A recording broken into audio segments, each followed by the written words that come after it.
യേശുവിൽ സ്നേഹം നിറഞ്ഞവരെ, ഞാൻ നിങ്ങളോട് പറയാൻ പോകുന്ന ബൈബിൾ വചനം തൻ്റെ സ്നേഹം ദൈവം പ്രകടമാക്കിയിരിക്കുന്നു.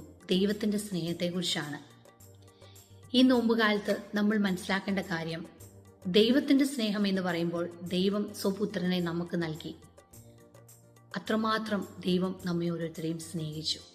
ഇനി ഈശോയുടെ സ്നേഹത്തെക്കുറിച്ച് പറയുമ്പോൾ നമ്മൾ മനസ്സിലാക്കേണ്ടത്, ഈശോ പാപികളായ നമുക്ക് വേണ്ടി കുരിശിൽ മരിച്ചാണ് സ്നേഹം പ്രകടമാക്കിയത്. ഈ രണ്ട് സ്നേഹങ്ങളും മനുഷ്യരായ നമ്മെ കൊണ്ട് സാധിക്കുക പ്രയാസമാണ്. നമുക്ക് സ്നേഹിക്കാൻ പറ്റും, നമ്മളെ സ്നേഹിക്കുന്നവരെ നമുക്ക് തിരിച്ച് സ്നേഹിക്കാൻ പറ്റും. നമ്മളെ ഒന്ന് ചെറുതായിട്ട് വേദനിപ്പിക്കുന്നവരെ പോലും നമുക്ക് മനസ്സ് തുറന്ന് ഈശോ സ്നേഹിച്ചതുപോലെ സ്നേഹിക്കാൻ സാധിക്കുമോ എന്നെനിക്ക് തോന്നുന്നില്ല. പക്ഷെ ഈ നോമ്പ് കാലത്ത് നമ്മൾ ചിന്തിക്കേണ്ടത്, ഈശോ സ്നേഹിച്ചതുപോലെ മറ്റുള്ളവരെ സ്നേഹിക്കാൻ നമുക്ക് എന്ത് ചെയ്യണം? അതിന് നമ്മൾക്ക് വേണ്ടത് പരിശുദ്ധാത്മാവിന്റെ കൃപയാണ്. അപ്പോൾ ആ പരിശുദ്ധാത്മാവ് നമ്മളിലേക്ക് എഴുന്നള്ളി വന്നു കഴിഞ്ഞാൽ നമുക്ക് മറ്റുള്ളവർ നമ്മെ എന്തു പറഞ്ഞാലും നമ്മൾ അവരെ സ്നേഹിക്കാൻ നമുക്കൊരു മനസ്സിൽ നമുക്ക് തോന്നും. അപ്പോൾ ആ പരിശുദ്ധാത്മാവിന് വേണ്ടി ഈ നോമ്പ് കാലത്ത് എല്ലാ ദിവസവും നമുക്ക് പ്രാർത്ഥിച്ച് ആ ഈശോ സ്നേഹിച്ചതുപോലെ, ഈശോ പറഞ്ഞതുപോലെ ശത്രുക്കളെ സ്നേഹിക്കുക എന്നാണ് ഈശോ പറഞ്ഞത്.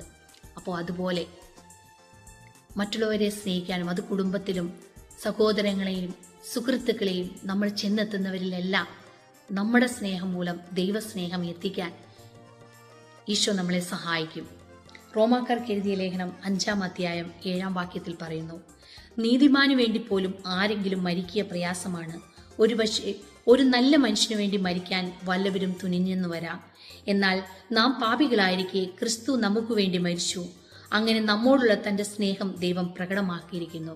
അതേ മക്കളെ, നമുക്ക് വേണ്ടി കുരിശിൽ മരിച്ച നമ്മുടെ ഈശോയുടെ സ്നേഹം പരിശുദ്ധാത്മാവ് വഴി പ്രാർത്ഥിച്ച് നേടിയെടുത്ത് ഈ ലോകം മുഴുവൻ സ്നേഹത്താൽ നിറയ്ക്കാൻ ഈശോ നമ്മളെ സഹായിക്കും. നമ്മൾ ബൈബിൾ എടുത്തു നോക്കിയാൽ എല്ലായിടത്തും ഈ സ്നേഹത്തിന് ഭയങ്കര പ്രാധാന്യം കൊടുത്തിട്ടുണ്ട്.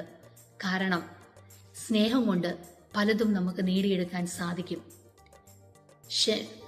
നമ്മളോട് ഇപ്പം മറ്റുള്ളവർ ദേഷ്യപ്പെട്ടാൽ പോലും ക്ഷമിക്കാൻ ഈ ദൈവസ്നേഹം നമ്മളിലുണ്ടെങ്കിൽ സാധിക്കും.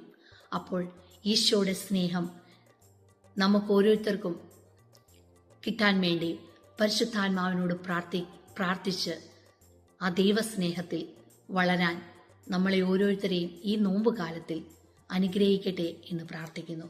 പിതാവിൻ്റെയും പുത്രൻ്റെയും പരിശുദ്ധാത്മാവിൻ്റെയും നാമം.